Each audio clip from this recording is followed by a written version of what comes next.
Not time to add another person yet. We're adding about one a minute here, I think. Well, here, I'll put this up on the screen. I'll give you guys something to get started checking out. Trying to do this type of thing now at the beginning of class. Which Ed Sheeran best shows how you're feeling today? Pick your Ed. And I'm probably between 3 and 4 just because my stomach giving me fits. But that number 2 is kind of creepy looking there. That's a seeing 4s. I see 1 and 4. Happy and hungry.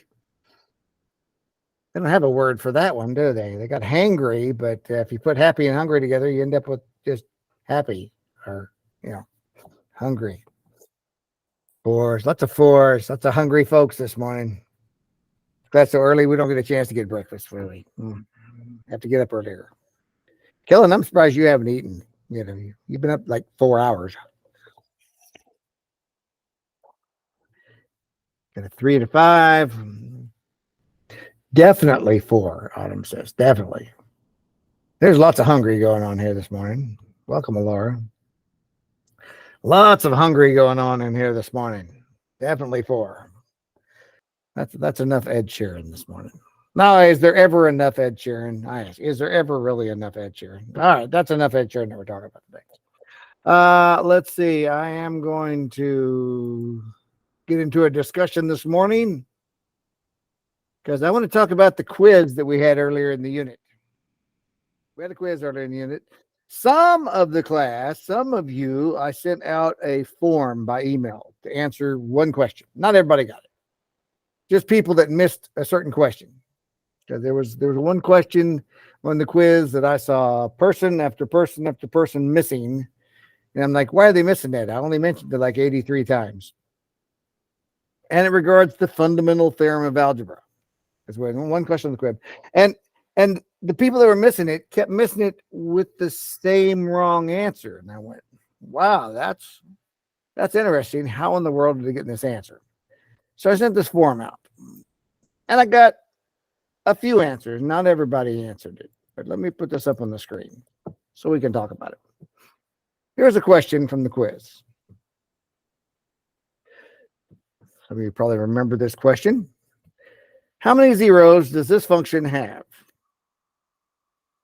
That's f of x equals 7x to the 11th minus 12x to the 9th plus 16x to the 5th minus 23x plus 42. Okay, you're like, wow, that's a big function.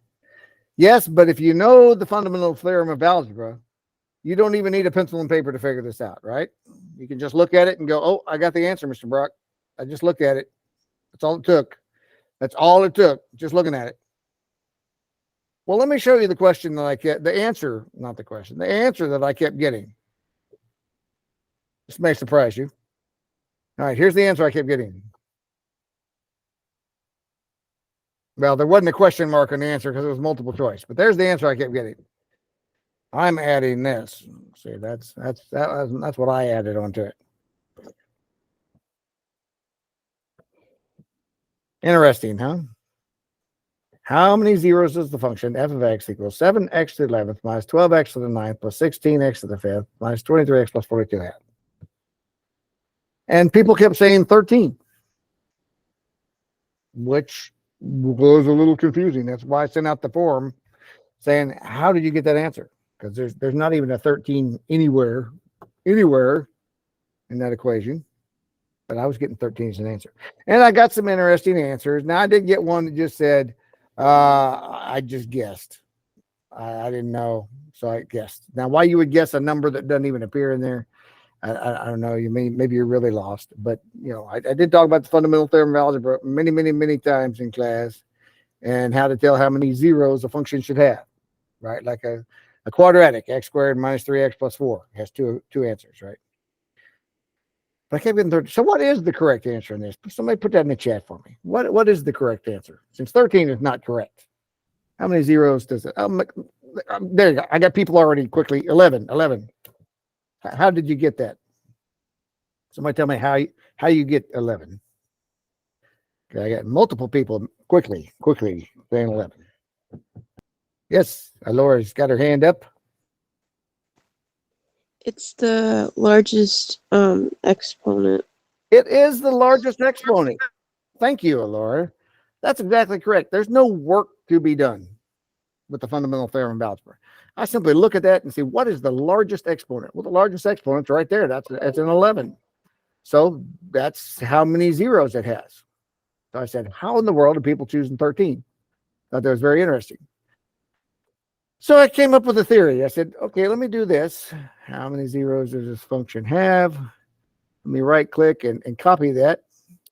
And if I just go to oh, sorry, Ed, we're gonna leave you, Ed. And I would just go to a Google page and say, all right, paste. There's the same thing. Hit enter. Now, what happens when I paste that into a Google page? Oh, look here. This function will have 13 zeros. That's what Google tells me before I even go to a website. Oh, here's Brainly. Here's Brainly. Let me click on the Brainly. See what Brainly answer gives me. People like, oh, look there. Answer, the given polynomial will have 13 zeros. Wow. And that's the answer people kept choosing. They kept going, 13. I'm like, did all the times I say that in class, was everyone asleep? Because there's not even any work to do. And it takes longer to copy it and paste it in and go to Google and everything than just answer it. Because some of you were really quick in the chat to answer that. Now, why does it say 13 zeros? Because this is 7x to the 13th power. Minus 12x to the 9th. I mean, look, here's what I pasted in. 7x to the 11th, 12x, 9, 16. Every other number is exactly the same. The only number that different from my problem to this problem is just this one. That's the only number that's different. Why is that different? Well, I can tell you exactly why it's different. It's different because I went into Buzz and changed it. That's the only thing I changed because that's the only thing that determines the answer. So I said, well, I'm going to change the answer. I'm going to go in there. I'm going to make this an 11th degree polynomial instead of a 13th degree polynomial, but I'm going to leave that 13 as a possible answer and see how many people are choosing the online look up my questions answer. And there were several. In fact, when people were turning in quizzes a couple of weeks ago, 8 of the first 9 people that turned in the quiz missed that question using the old answer. Now, that's not just this class. This is the other Algebra 3 class I have as well. But between the two of you, several people gave me the old answer on that. And I went, that's really sad because this doesn't even require any work. It takes longer to try to look up my answer than to just answer it because it's just whatever the largest exponent is. I'm like, are people really relying that much on looking up everything?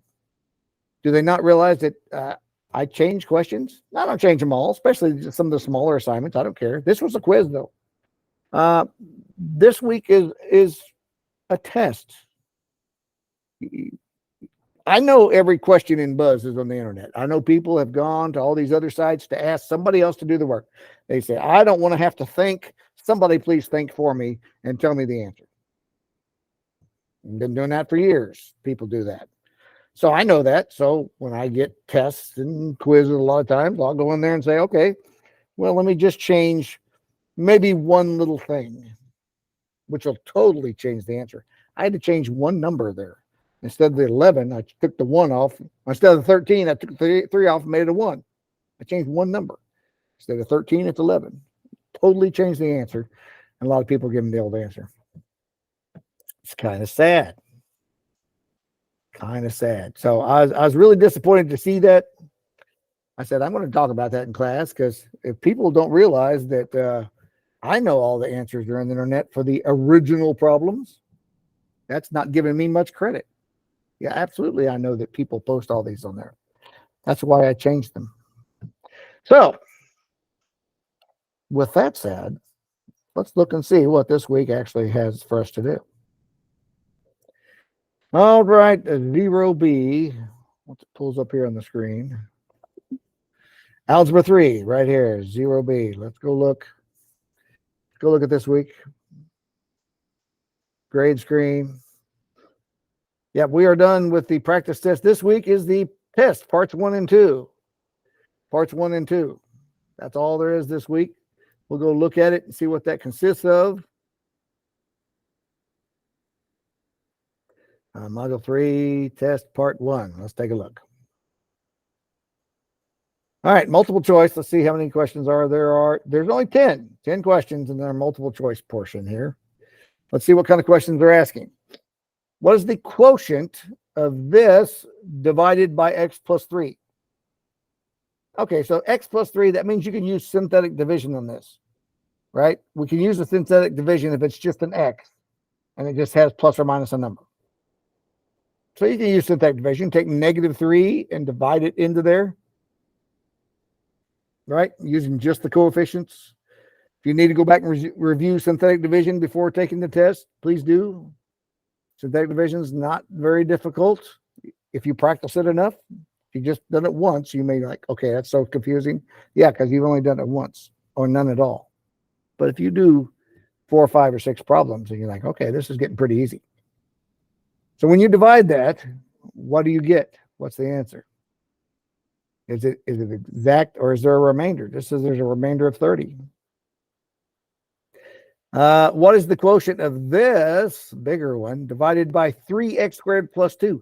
That you cannot use synthetic division because it's a 3x squared plus 2. It's not an x plus or minus. So this is long division, which again you can do. That first lesson was long division. If you need to review that and practice a couple of those, but you can do long division. And you should end up with one of these when you divide that. Doesn't look like any of them have a remainder. Let's see, this tells you can use synthetic division. What's the quotient? All right, you can use long division if you want to, because it should work as well. But this is an x minus 2. This one says, what is the remainder when you divide this by x plus 2, which means you can use synthetic division again. And it may be the remainder is 0, because that's an option. Maybe there's not a remainder. Let's see, given a polynomial, given the polynomial f of x, if x minus 3 is one of the factors, what else does that tell you? And this goes back to like the factor theorem. Or is that the remainder theorem? I get those two mixed up. If x minus 3 is a factor, does that mean f of 3 is 0?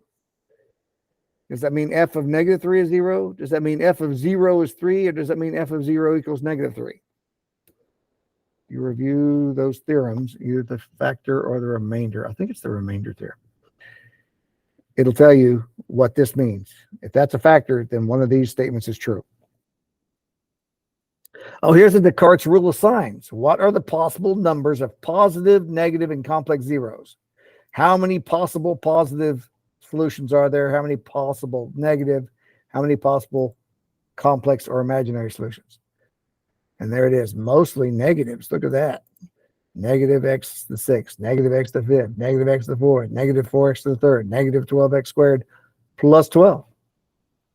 So if you remember how Descartes' rule of signs works, then you already know the answer. Right now, of those 4 choices, you already know the answer if you know how Descartes' rule of signs works. Now remember, when you take the test, when you load the test, you may have different questions. You might not have this exact equation because Buzz has a bank of questions that it pulls from, and it may pull a different question. It'll be the same type of thing, give us the positive, negative, complex. It just may give you a different equation than this one. So don't look at this one and go answer that on your test until you make sure you have the same equation given to you, the same function. So look at your function. But this one they were real nice on, because there's only one possible answer right now without having to do anything. All right, which of the following is a polynomial that has these roots? A root of negative square root of 5, positive square root of 5, and negative 5. You're like, I'm supposed to know that? No, but you're supposed to know if this is the roots, you know what the factors are, right? If negative 5 is a root, that means x plus 5 is a factor. If square root of 5 is a root, then you know x minus the square root of 5 is a factor. You can put the factors down, multiply them together, and end up with one of these equations.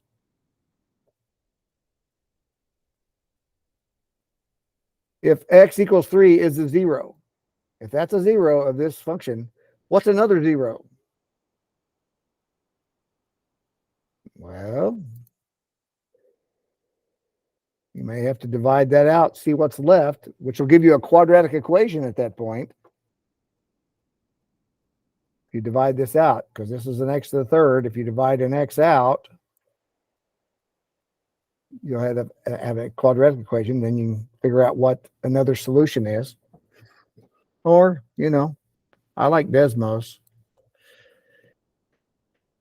Which of the following describes the function of x to the third minus 8? Oh, okay. So this says the degree of the function is odd. Actually, yes, we see that. It's a third degree, so that's odd. So what does that mean? Does that mean the ends of the graph go in opposite directions or ends of the graph go in the same direction? They give you both choices. It says because the leading coefficient is positive or because the leading coefficient is negative. So you got to decide that. Does that mean the left side of the graph goes down because it's positive? Or is it negative and the left side of the graph goes up? So there's got combinations of answers. So be sure and review how you tell the end behaviors of a polynomial. Which polynomial identity will prove that 19 equals 27 minus 8?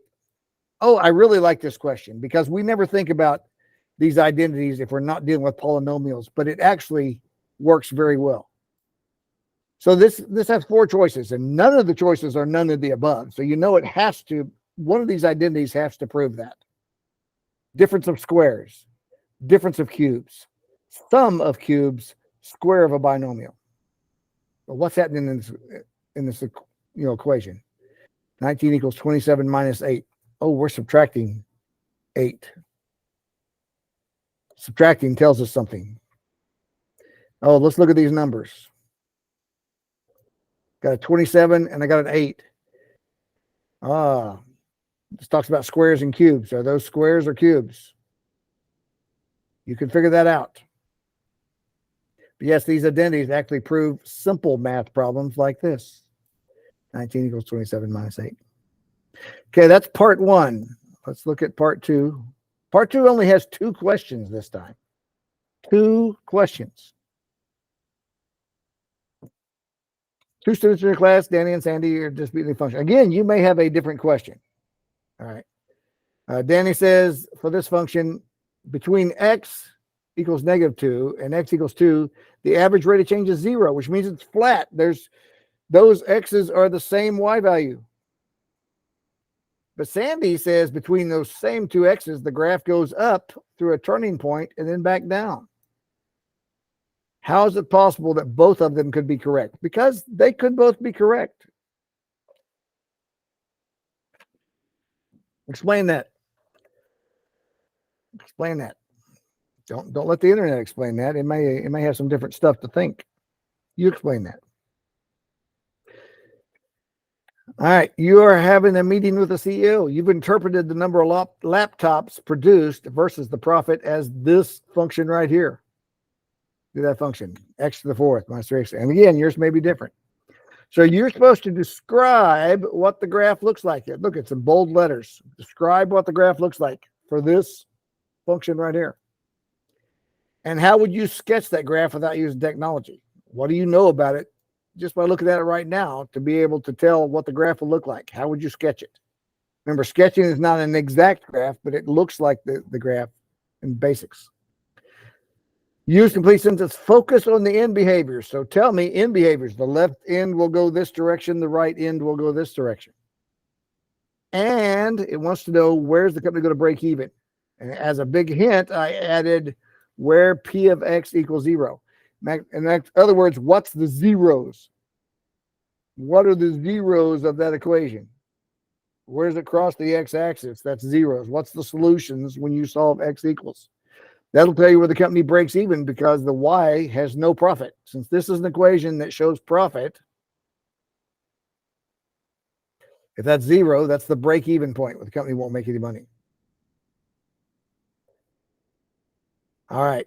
That is the 12 questions that consist of the 10 multiple choice, 2 open response.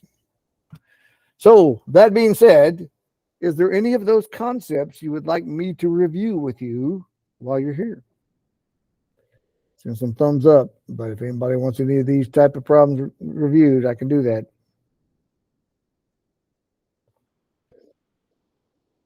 Long division, synthetic division, factor or remainder theorem, whichever one that was. Descartes' rule of signs. If it has these roots, what's the polynomial? What's another zero if that's a zero? Functions, polynomial identities. All right. Well, if you guys feel confident, go right ahead, guys. I will let you be released from class.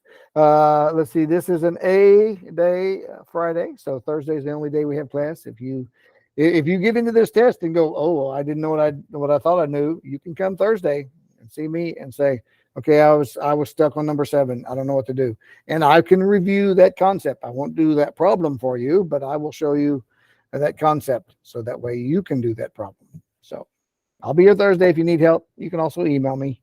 Have a great week, guys.